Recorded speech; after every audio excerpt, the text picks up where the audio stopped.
Procesos cognitivos.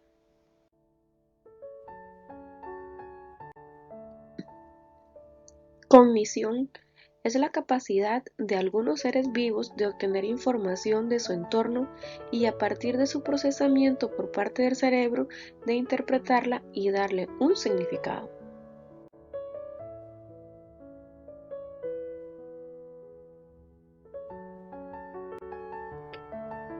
Dentro de los procesos cognitivos encontramos la sensación, percepción, atención, concentración, memoria, pensamiento, lenguaje y emoción.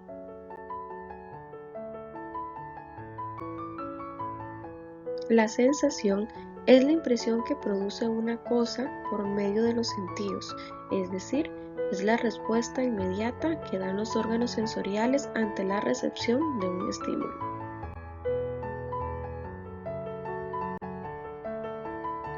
La percepción se refiere a la capacidad de estímulos del entorno por parte de los órganos sensoriales.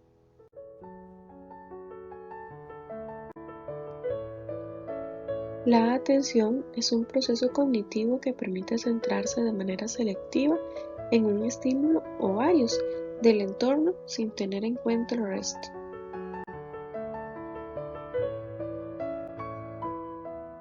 La concentración es un proceso psíquico que se realiza por medio del razonamiento.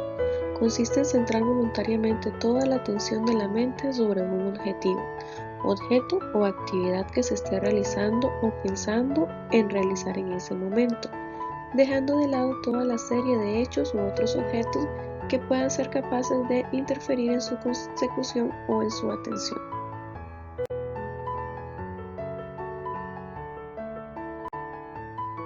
La memoria es un concepto íntimamente relacionado con el aprendizaje, puesto que engloba la codificación, el almacenamiento y la recuperación de información.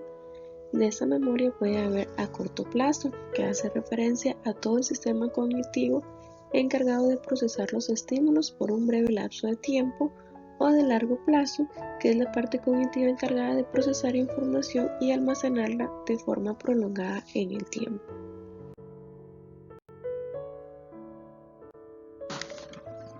Pensamiento son procesos mentales relativamente abstractos, voluntarios o involuntarios, mediante los cuales el individuo desarrolla sus ideas acerca del entorno, los demás o él mismo.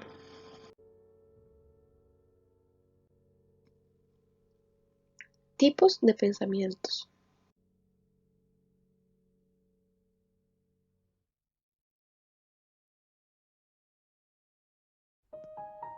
El pensamiento deductivo parte de afirmaciones basadas en ideas abstractas y universales para aplicarlas a casos particulares.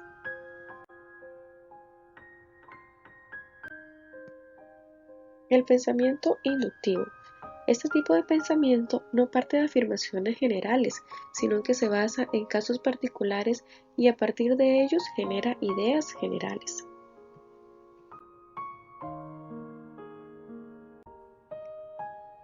Pensamiento analítico. Crea piezas de información a partir de una unidad informacional amplia y llega a conclusiones viendo el modo en el que interactúan entre sí esos fragmentos.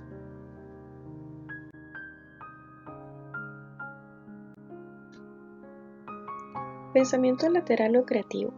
Se juega a crear soluciones originales y únicas ante problemas mediante el cuestionamiento de las normas que en un principio parecen ser evidentes.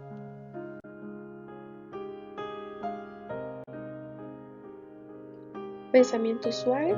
Este tipo de pensamiento se caracteriza por utilizar conceptos con unos límites muy difusos y poco claros, a menudo metafóricos, y la tendencia a no evitar las contradicciones.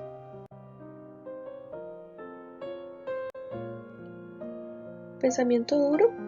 Utiliza conceptos lo más definidos posibles y trata de evitar las contradicciones.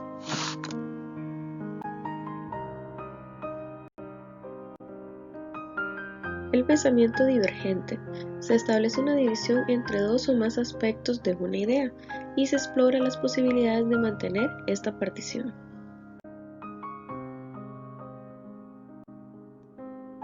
El pensamiento convergente se da un proceso por el cual nos damos cuenta de que hay diferentes hechos o realidades que encajan entre sí, a pesar de que en un principio parecía que no tenían nada en común.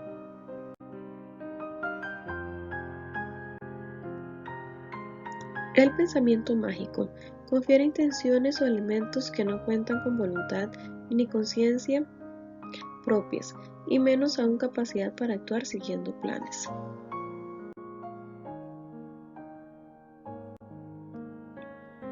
El lenguaje es un sistema de comunicación formado por signos de tipo oral y escrito que sirven para que los seres humanos podamos expresar nuestras ideas, pensamientos, emociones y sentimientos a otros seres humanos, ya sea a dos o más personas. Existe una estrecha relación entre cognición, pensamiento y lenguaje. Estos conceptos actúan como si fuera un ciclo de lo que pienso, siento y expreso.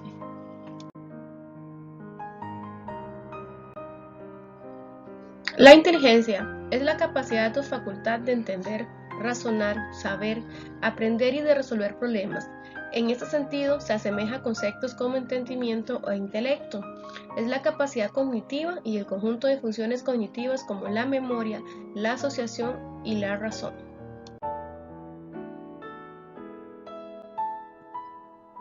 Teoría de la inteligencia. Fue ideada por el psicólogo estadounidense Howard Gardner como contrapeso al paradigma de una inteligencia única. Tipos de inteligencia. Gardner propuso que la vida humana requiere del desarrollo de varios tipos de inteligencia.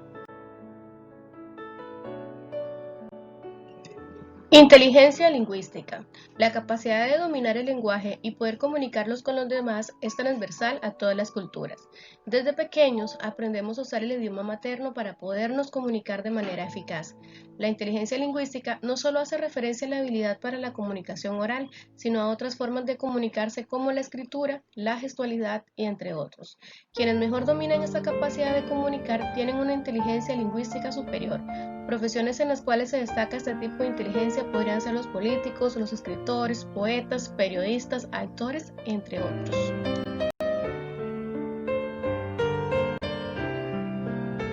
Inteligencia lógico-matemática. Fue considerada la inteligencia en bruto. Suponía el axis principal del concepto de inteligencia y se empleaba como baremo para detectar cuán inteligente era una persona. Como su propio nombre indica, este tipo de inteligencia se vincula a la capacidad para el razonamiento lógico y la resolución de problemas matemáticos. La rapidez para solucionar este tipo de problemas es el indicador que determina cuánta inteligencia lógico-matemática se tiene.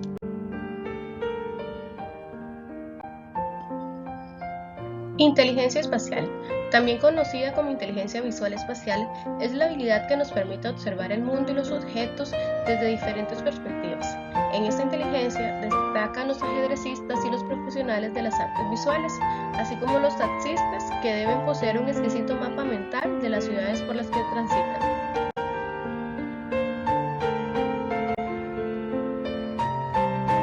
Inteligencia musical.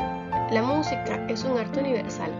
Todas las culturas tienen algún tipo de música, más o menos elaborada, lo cual lleva a Gardner y sus colaboradores a entender que existe una inteligencia musical latente en todas las personas.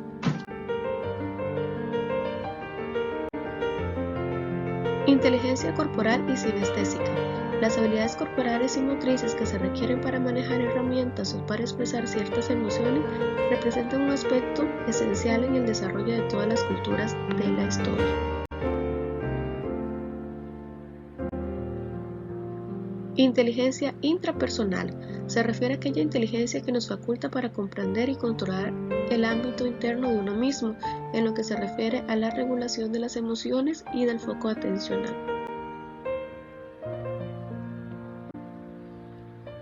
Inteligencia interpersonal. Nos faculta para poder advertir cosas de las otras personas más allá de lo que nuestros sentidos logran captar. Se trata de una inteligencia que permite interpretar las palabras o gestos o los objetivos y metas de cada discurso.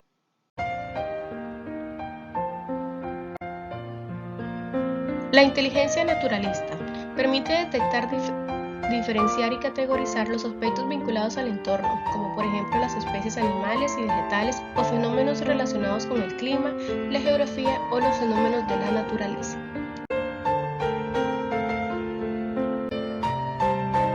La inteligencia emocional refiere a las capacidades y habilidades psicológicas que implican el sentimiento, entendimiento, control y modificación de las emociones propias y ajenas. La emoción es un sentimiento que surge cuando la persona reacciona de manera subjetiva al ambiente, generando así un estado afectivo que va acompañado de cambios físicos, puesto que las emociones pueden causar reacciones fisiológicas.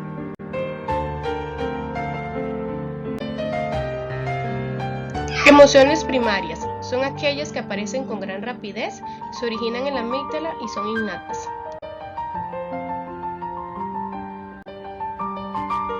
La ira es una emoción que nos acompaña a lo largo de nuestra vida.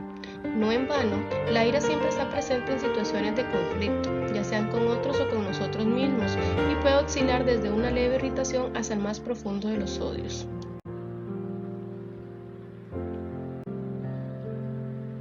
La alegría es una emoción que todo el mundo conoce y que ha experimentado alguna vez en la vida. Se podría decir que es una emoción agradable porque se trata de un sentimiento de placer que es producido por un acontecimiento positivo. Produce euforia, gratificación, felicidad, ganas de volver a sentir este tipo de situaciones.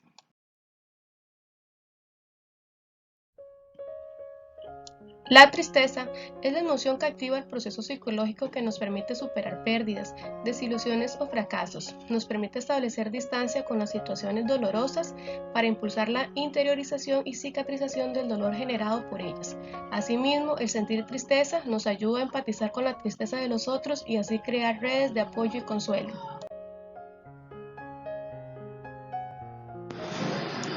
El miedo es una emoción desagradable, ya que nos hace sentir mal. También es una emoción pasiva, ya que trata de retirarnos de lo que ocurre. Cuando sentimos miedo, nos lleva a sentirnos también indefensos. Lo que ocurre cuando sentimos miedo es que nos retiramos. Nos prepara ante una amenaza, se anticipa a ella y produce nerviosismo, inseguridad o ansiedad, entre otros estados. La aversión o el asco. El asco es una emoción básica que todos hemos sentido alguna vez en la vida. Se genera cuando algo no nos gusta. Por ejemplo, cuando vemos una comida que no nos agrada sentimos asco. Se trata por lo tanto de una emoción negativa. A pesar de que es algo que todos sentimos con frecuencia, mucha gente no sabe exactamente qué es y qué consecuencias tiene.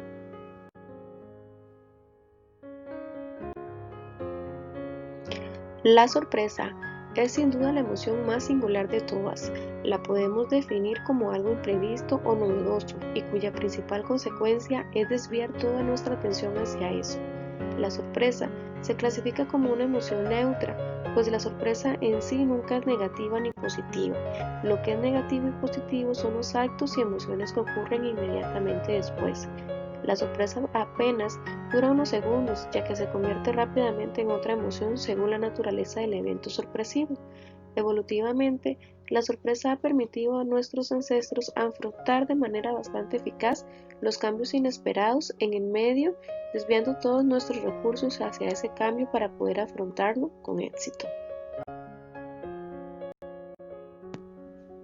Gracias por la atención brindada. Todas las imágenes e información usadas en este documento pertenecen a sus respectivos autores y no buscamos violar las leyes de copyright. Este es un trabajo con fines educativos.